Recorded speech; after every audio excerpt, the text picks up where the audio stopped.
주시는 하나님의 말씀은 구약성경 사무엘상 1장입니다.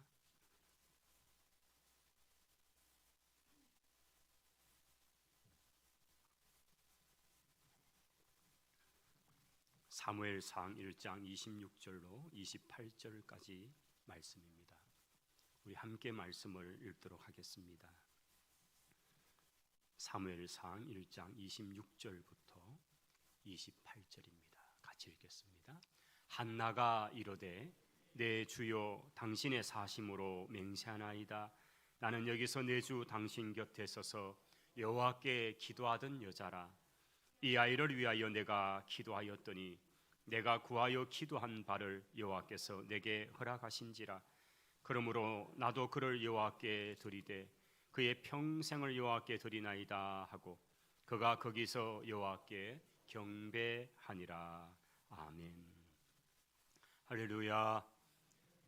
참 복된 주일입니다. 5월 둘째 주일, 오늘은 어버이 주일로 저희들이 지키고 있습니다.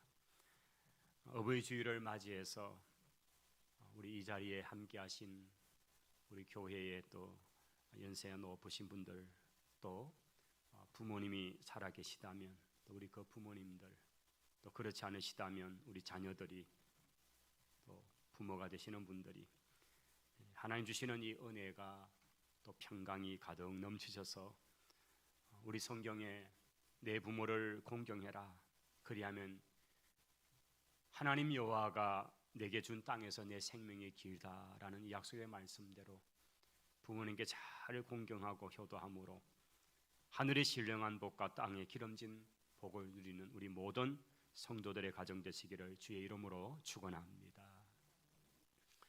더 강건하시고 참으로 큰 그런 은혜의 복을 꼭 누리시는 그런 어버이 아버지들이 다 되시기를 바라고요.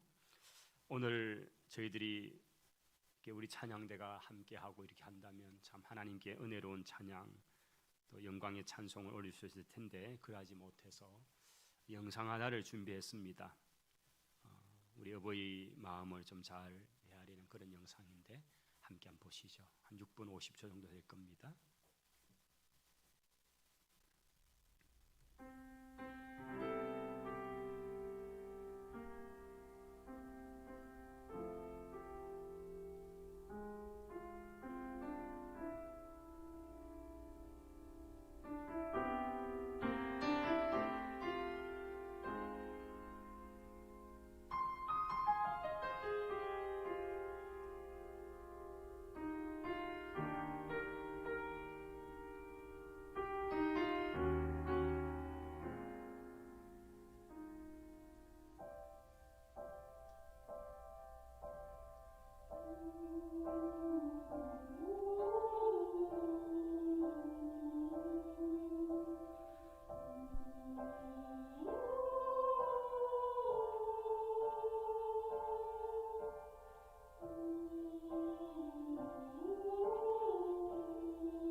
초당초 맵다 한들 시집살이 당할 소냐라는 말이 있듯이 호된 시집살이 하시면서도 낮이면 논밭으로 나가 힘든 일 굳은 일 마다 않고 농사일 하시랴.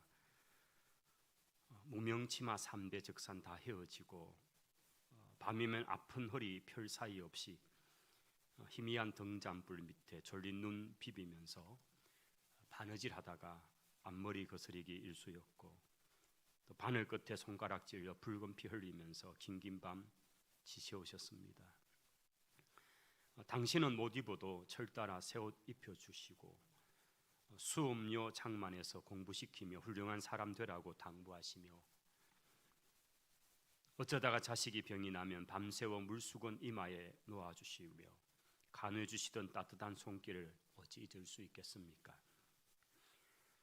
떠나 보내면 보고 싶어 차에 오르기 전에 언제 또 오느냐고 물으시며 눈물 고인 얼굴로 바라보는 그 모습은 어느 누구에게서 찾을 수 있겠습니까? 자식 잘하면 자랑하고 싶어 어쩔 줄 모르시고 사람 되라고 눈물로 가르치며 10번 잘못해도 다 잊으시고 용서해 주시던 어버이의 사랑은 생각할 때마다 가슴 저리며 눈시울 뜨거워집니다. 이와 같은 부모님의 은혜와 사랑은 평생 갚아도 갚을 길이 없어 부모님에게는 언제나 빚을 지고 사는 것이 우리 자식들입니다. 그런데 요즘 와서 이 부모님의 은혜를 알지 못하는 배은망덕한 군상들이 늘어만 가고 있습니다. 참으로 통탄할 일입니다.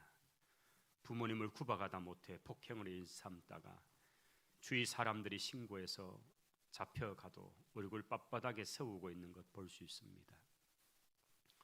통계에 따르면 매 맞고 사는 부모님이 30%가 넘는다고 합니다. 땅 팔아서 사업자금 대주지 않는다고 아버지를 목잘라 그런 폐륜 자식도 있습니다.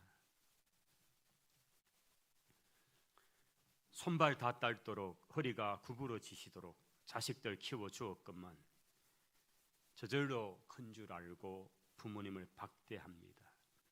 그 벌을 어떻게 감당하려고 하나님 두려운 줄 모르고 그와 같이 잔인한지 모르겠습니다. 성경에는 분명히 말씀합니다. 자기 아버지나 어미를 치는 자는 반드시 죽일지니라. 만일 누구든지 자기 아버지나 어머니를 저주하는 자는 반드시 죽일지니 그가 자기 아버지나 어머니를 저주하였은즉 그의 피가 자기에게로 돌아가리라고 하였습니다. 이제 오늘 본문의 말씀으로 돌아가겠습니다. 오늘 말씀 사무엘상 1장은 이스라엘 나라의 아주 마지막 사사로 많은 사람들에게 오늘까지 존경받는 사무엘 선지자의 출생과 관계된 스토리입니다. 사무엘의 어머니 한나의 기도가 나옵니다.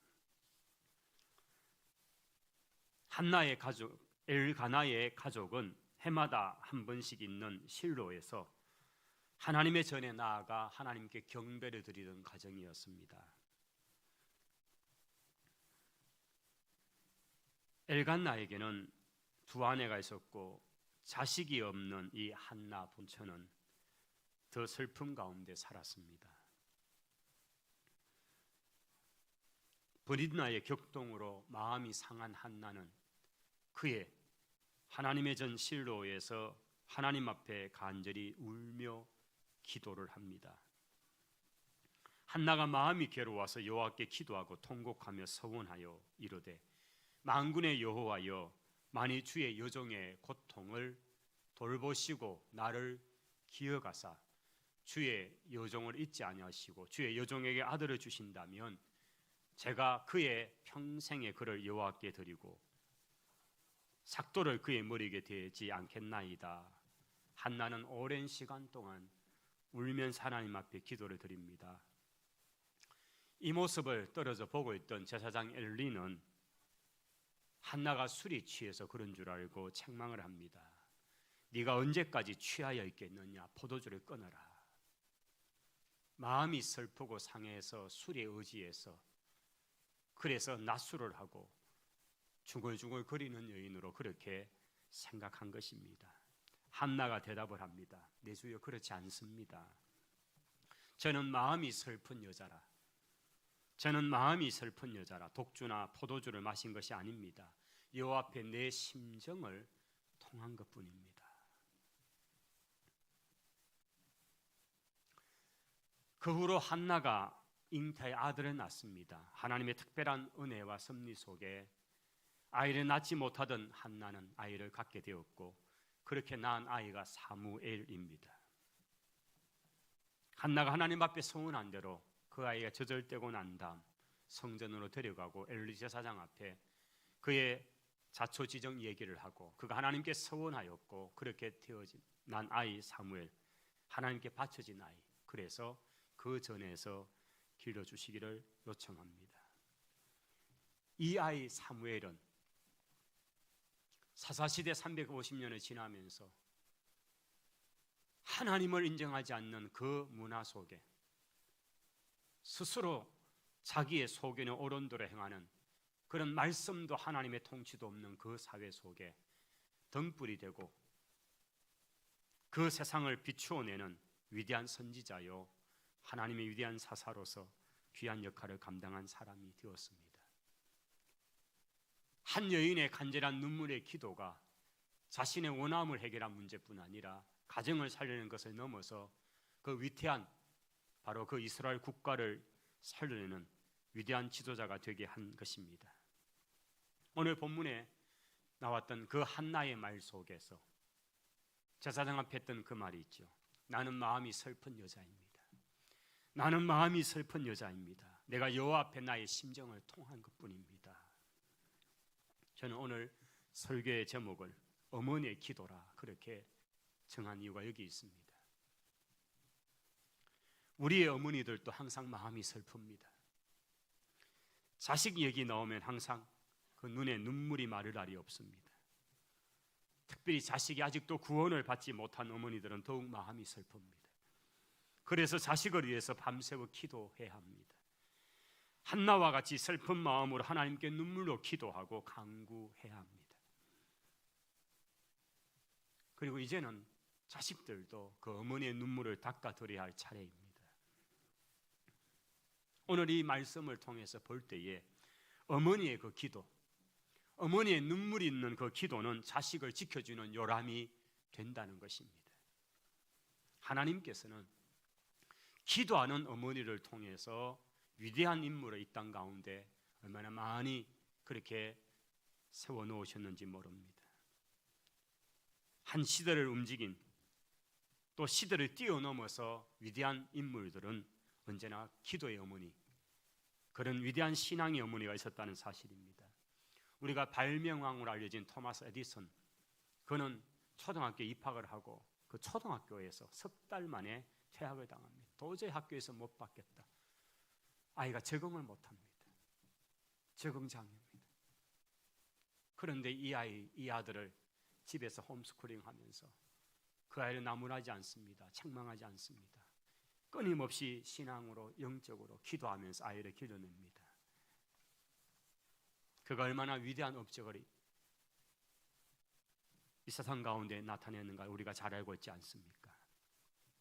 또 감리교를 시작했던 존 웨슬리라는 귀한 목사님이 있습니다. 그의 어머니는 수산나라는 여사죠, 사모님입니다. 이 수산나 이야기 속에는 언제나 참 그녀의 눈물의 기도가 있고 그녀의 독특한 신앙의 가르침이 있었습니다. 참 많은 자녀들을 두었습니다. 그런데 그 자녀를 길러가면서 아이가 어릴 때에 계속 질문을 하죠. 똑같은 거 질문하고 똑같은 거 질문하고, 여러분 한 몇 번은 그렇게 들어주다가 나중 되면요 막 언짢아지고 나중에는 이제는 손이 올라갑니다. 이게 나를 놀리냐고, 이렇게 똑같은 질문을 그렇게 하냐고. 그런데 수산나는 20번이나 똑같은 질문을 받아도 아들에게 언제나 상냥하고 친절하게 그것을 잘 대답해 주었답니다.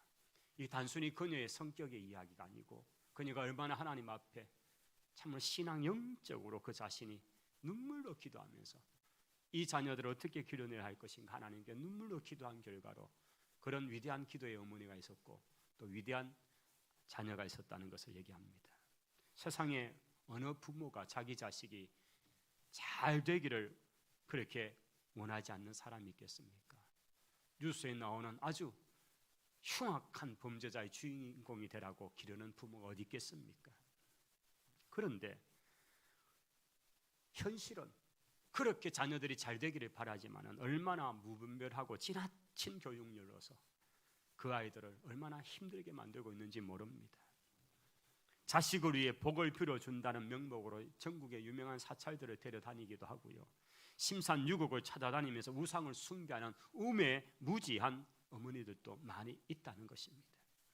그런 면에서 오늘 예배를 드리고 자녀들과 함께하는, 참으로 예수님 잘 믿고 예수님 이름을 하나님 앞에 복을 빌고 기도하는 우리 부모님들이 얼마나 복된지 모릅니다. 그런 자녀들, 그런 부모님이 있다는 사실 자체만 해도 얼마나 귀한지 우리는 생각해야 하는 것입니다. 어머니의 기도는 자식을 위대한 인물로, 하나님이 귀하게 쓰시는 인물로 반드시 만들어낼 것이기 때문입니다.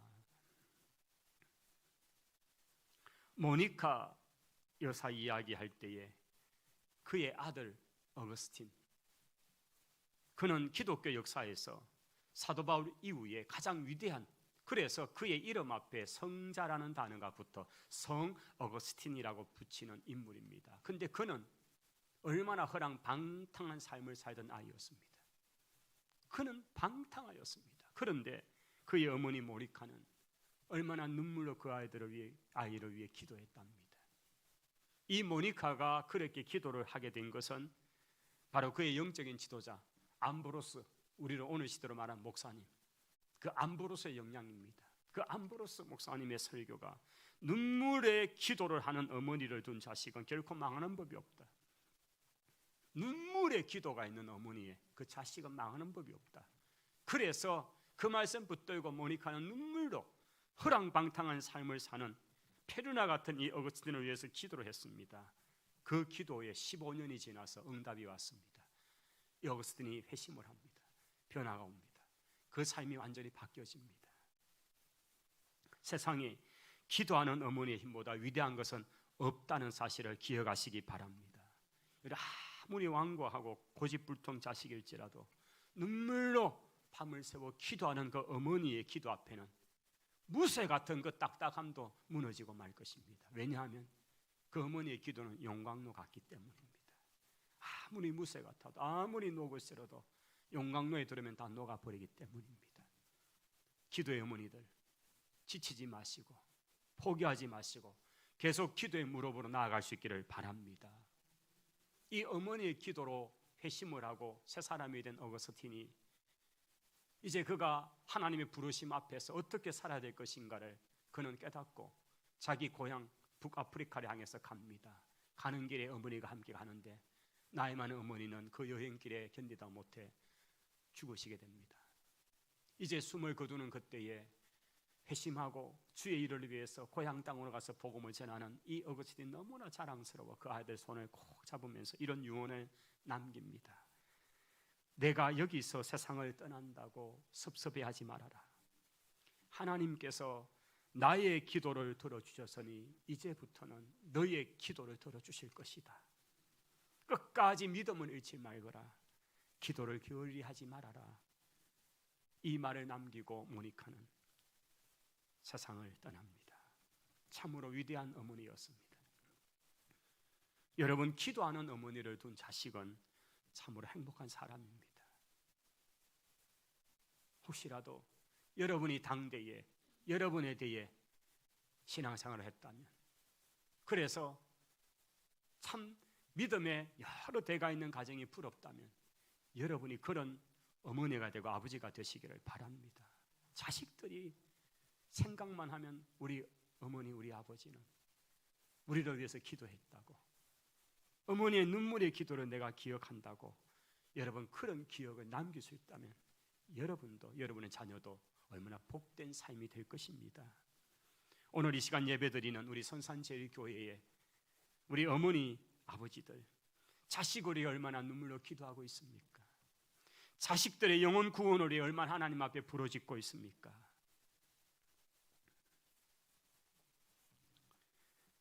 자식의 영혼을 위해 하나님께 기도하여 부르짖을 때에 하나님께서는 그 기도의 응답을 반드시 해 주실 것입니다. 또한 기도하는 어머니를 둔 자녀들이라면 오늘 부모님께 더 감사의 마음을 가지고 찾아뵙기도 하고 안부 전화도 드릴 수 있기를 바랍니다.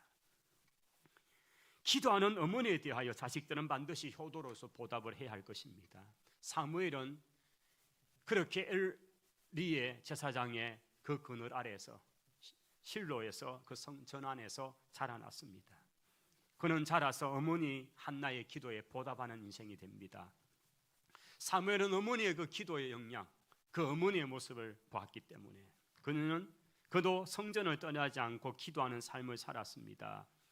그리고 그는 그 성전에서 자면서 하나님의 음성을 듣기도 하고 참으로 놀라운 그런 것들을 체험하게 됩니다.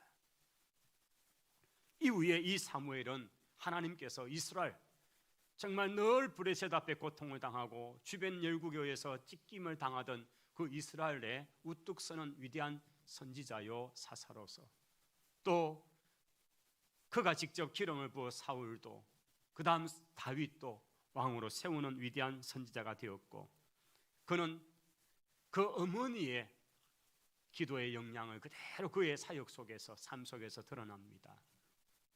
사무엘상 12장 23절에 그가 이런 고백을 합니다. 온 이스라엘 백성을 불러 모아놓고 나는 너희를 위하여 기도하기를 쉬는 죄를 여호와 앞에서 결단코 범하지 않겠다. 그는 그렇게 고백합니다. 바로 어머니의 기도, 그리고 자신의 삶이 바로 그런 기도의 어머니의 영향을 받아서 기도하는 삶으로, 기도하는 선지자로 그는 설 것입니다. 아마 그가 누군지도 모르면서 그냥 그를 상상해서 그린 그 사진 같은 것들을 많은 기사들이 운전대 앞에 이렇게 붙여놓고 오늘 또 무사히라고 합니다.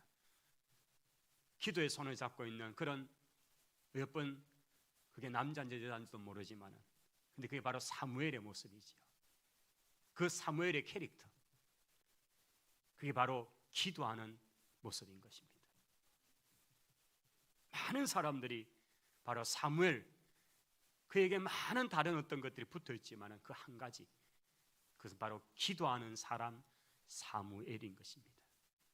기도하는 어머니에게 기도하는 아들, 기도하는 위대한 선지자 사무엘이 바로 그렇게 나타난 것입니다. 사무엘은 그가 자라나던 엘리, 제사장 엘리의 그 실로의 엘리의 그 집에는 홈리와 비느하스라고 하는 아버지를 이어 제사장 일을 감당해야 되는 세습되는 역할을 감당하는 두 제사장이 있었습니다. 그런데 이들은 망나니였습니다. 제사 일을 감당했지만은 하나님과는 도무지 맞지 않고 하나님의 뜻과는 도무지 상관없는 그런 패역한 짓을 하는 사람들이었습니다. 여러분, 그런데 그런 곳에서 위대한 사람 사무엘이 나타난 것입니다. 환경을 얘기하고 주변이 어떻다 얘기를 하지만은 그러나 그게 아닙니다. 시편을 처음 열면 시편 제1편 1절에 이런 말씀이 있습니다.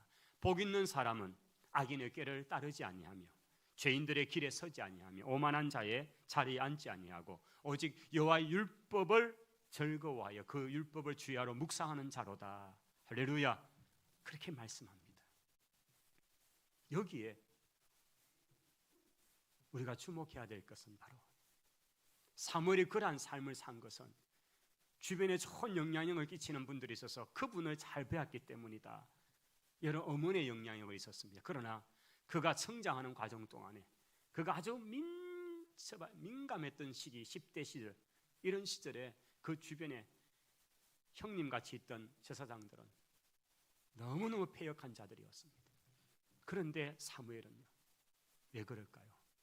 그가 악인의 꾀를 따르지 않고 죄인의 길에 함께 하지 않고 오만한 자리에 자리에 앉지 않는 이런 결단이 있었기 때문이죠.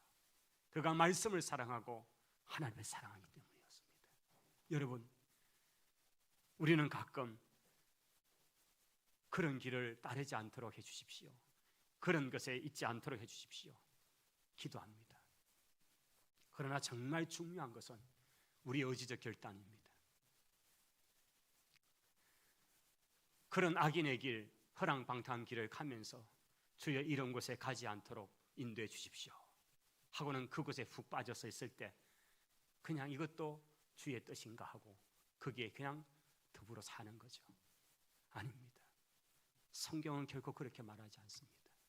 네가 거기서 돌이키고 너의 의지적 결단으로 거기서 나와야 되고, 오늘 성경 악인의 꾀를 따르지 아니하는 결단, 죄인들과 함께 어울리지 않는 그 결단, 오만한 자와 함께 자리에 앉지 않는 그 결단, 의지적 결단은 자기의 하나님이 주신 그 지정의를 가진 그 자기의 결단의 결과이고, 말씀을 사랑하고 그 말씀을 읽고 말씀을 주야로 묵상한 결과이지 그 말씀이 저절로 내 속에 입력되는 게 아니다는 겁니다. 말씀을 따라 살게 주십시오라고 기도는 하면서 말씀을 읽지 않고 그 말씀을 묵상하지 않고 그 말씀을 따라 실천하지 않는 삶에 하나님은 책임지지 않습니다. 사무엘은 그런 삶을 살았기 때문에, 그는 그런 엘리나 홈리나 비느하스의 그 배역한 길에 있지 않고 결국 하나님의 위대한 선지자 말씀을 밝히 알고, 그리고 그 백성을 위해서 기도하면서 하나님의 뜻을 세워나가는 그 일들을 감당하는 위대한 선지자가 된 것입니다. 오늘 어버이 주일에 예배드리는 우리 모든 성도 여러분, 영상으로 예배 참여하는 성도 여러분, 여러분은 자식이 어떻게 되기를 원하십니까? 억만금을 벌어서 부자가 되어 여러분에게 호의호색해 주시면 그게 효도라고 생각하십니까? 아닙니다. 진정한 효도는 자식도 예수님 잘 믿고 부모님이 믿는 하나님을 함께 섬기면서 참으로 천국의 소망을 함께 품고 살아가는 것이 가장 효도인 줄을 믿습니다. 어머니와 아버지의 노고를 깨닫고 그 노고에 최대한 감사하고 공경할 줄 아는 삶, 이것이 효도인 것입니다. 진나라 시대에 이밀이라는 분이 황제의 총애를 받으면서 관직에 등용이 되게 됩니다. 그런데 이 황제의 부름 앞에 이밀은 죄송하다는 그런 그 직을 받을 수 없음에 대한 애절한 마음을 담은 서신 하나를 황제 앞에 드립니다. 그 말 속에 나오는 문장 하나가 반포지효라는 단어입니다. 반포지효는 까마귀가, 새들 중에 까마귀가 나이 들고 병들어서 어떻게 하지 못하는 어미 까마귀를 먹이를 물어다가 그렇게 봉양한다는 그런 의미에서 나온 이야기입니다. 반포지효. 이 이밀은 태어나서 6개월 만에 아버지가 돌아가셨습니다. 유복자로 자라다가 그가 4살이 될 때 어머니마저도 죽었습니다. 그래서 유시성을 가진 할머니 조모 밑에서 자라게 됩니다. 그리고 그의 나이 44세 황제의 부름을 받게 되는, 그래서 관직에 등용되는 영광스러운 자리에 있게 됩니다. 그런데 그는 자기의 사정을 정중하게 아름다운 문장으로 황제 앞에 올립니다. 그것을 받아본 황제가 너무 귀하게 여기면서 이것을 윤호해 주는 그런 스토리입니다. 자신을 길러준 조모 유씨가 이제 나이가 90이 넘었는데, 저는 아직도 살 날이 많이 있었지만은 제 부모 조모는 이제 곧 죽을 텐데 제가 마지막 봉양을 하도록 황제께서 허락해 주십시오. 그리고 난 뒤에 저는 아직 젊으니까 그 다음 그 나머지 시간은 제가 황제를 위해서 충심껏 섬기겠습니다. 그러면서 까마귀가 병든 지 어미를 그렇게 봉양하는 그 효를 다하는데, 어찌 인간이 제가 그렇게 조모를 저를 길러준 그 조모님을 그렇게 하지 않아야 되겠습니까? 하면서 그렇게 선문구에 이 반포지효라는 문장이 나오고 지금도 아마 그 이야기를 합니다. 여러분, 까마귀는 새끼를 놓고 한 2달 정도, 60일 정도는 새끼를 지극정성으로 이렇게 먹이를 날라주지만 그 뒤가 되면 일체를 돌보지 않는 새랍니다. 그렇게 해서 자기 스스로 이제 먹이를 먹게 하고 하는데, 그런데 이 새들 중에 이 까마귀는 자기 어미가 병들고 나약해져서 이제 어떻게 날 제대로 못할 때는 그 먹이를 직접 구에다가 어미 새를 봉양하는 참 특별한 그런 새랍니다. 그래서 이게 아마 옛날부터 사람들이 이제 그런 여러 새들 중에 이 까마귀를 보면서 그렇게 한 거죠. 얼마나 참 기특합니까? 잠언 성경에 이런 말씀이 있죠. 아비를 조롱하며 어미 순종하기를 싫어하는 자의 눈은 골짜기의 까마귀에게 쪼이고 독수리 새끼에게 먹히리라. 성경도 보면 내용이 되게 무서운 게 많습니다. 오늘 제가 몇 구절을 얘기했는데요, 불효에 대해 가지고 얼마나 성경이 세게 말씀하는지, 죽여라, 눈을 어떻게 해라, 그만큼 성경이 효에 대해서 이건 유교 이상입니다. 불교의 가르침 이상입니다. 불교는 다음에 또 해서 하면 되지 그래가지고 요즘 이상하잖아. 엄마가 내 다음에 내 아이로 태어나라. 대도 않는 소리를 하고. 뭘 태어나? 한번 태어나면 끝이지. 한 번 죽는 것은 사람에게 정하신 것이요, 다음에는 심판이 있습니다. 뭔 희한 개떡 같은 소리를 온 드라마에서나 온 그 사고 난리. 불교고 힌두교가 하는 그걸 그딴 짓을 하면서 말이죠. 기독교의 말씀을 전하지도 못하게 하고. 서양에서도 이런 비슷한 스토리가 있습니다. 성지를 가보면 오래된 성지의 유적물들 중에 바닥에 모자이크로 한 그런 데서, 이런 모자이크가 우리 흔히 이제 벽이나 창문에 있다고 보지만은, 그러나 오래된 역사에는 모자이크는 유리가 있기 전에는 돌을 색깔비로 주어서 바닥에다가 아름답게 장식을 해 놓았습니다. 이런 것들은 꽤 오래 가죠. 1000몇백 년 지나도 있습니다. 그런데 그 모자이크 바닥에 보면 여러 문양들 중에 특이하게 새 하나가 있습니다. 그 새는 다름 아닌 펠리칸입니다.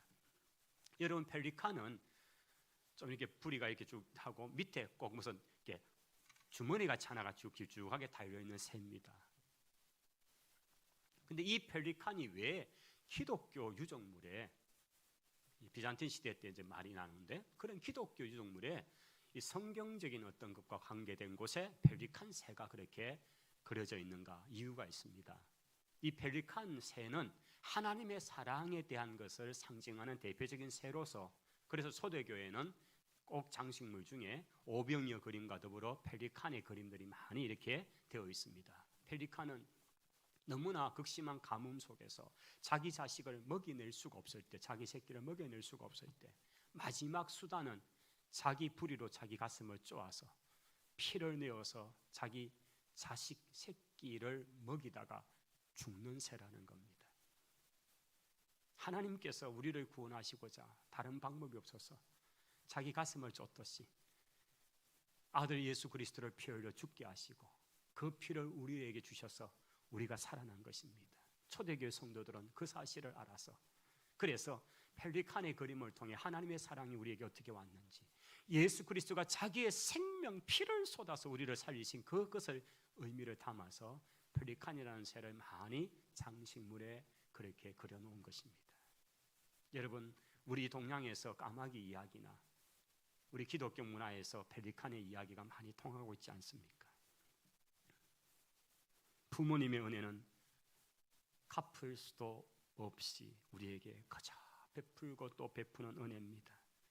10계명 가운데 1에서 4계명은 하나님과의 관계를 얘기하고 있다면, 제5계명부터 10계명까지 6개는 사람 사이 관계인데, 그 사람과의 관계 속에서 가장 첫 시작하는 5번째 그 계명, 제5계명은 내 부모를 공경하라는 말씀으로 시작이 됩니다. 부모 공경은 하나님의 절대적인 명령입니다. 하나님의 이 절대적인 명령, 우리는 반드시 지켜야 되는 말씀입니다. 누구든지 하나님을 사랑한다 하고 그 형제를 미워하는 이는 거짓말하는 자요, 보는 바 형제를 사랑하지 않는 자가 보지 못하는 바 하나님을 사랑할 수 없다는 이 말씀처럼, 우리 앞에 주어진 부모님에 대한 부분을 우리가 그 부분을 사랑하고 그분들을 효도하지 않는다면, 그래서 만약 산다면 그것은 거짓인 것입니다. 여호와를 경외하는 것이 지식의 근본이거늘 미련한 자는 지혜와 훈계를 멸시하느니라. 내 아들아, 내 아비의 훈계를 들어라. 내 어미의 법을 떠나지 말아라.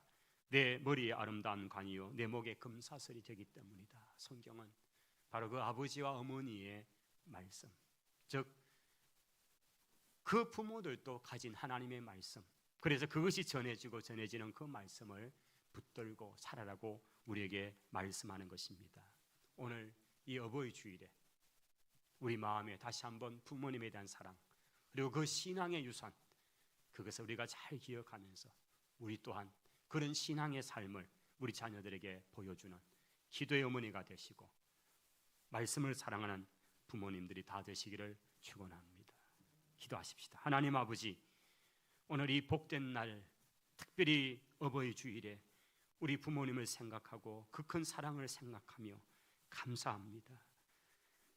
우리에게 부모님 주신 하나님 감사합니다. 또한 우리가 부모가 되게 하신 것 감사합니다. 부모님으로서 특별히 신앙의 유산을 물려주는 귀한 부모들로서 우리 모두가 잘 쓰도록 은혜를 베풀어 주시고 우리 자녀들을 복 주셔서 하나님을 경외하는 복된 자녀들이 되게 하옵소서. 예수님 이름으로 기도하옵나이다. 아멘. 우리 찬송하십시다.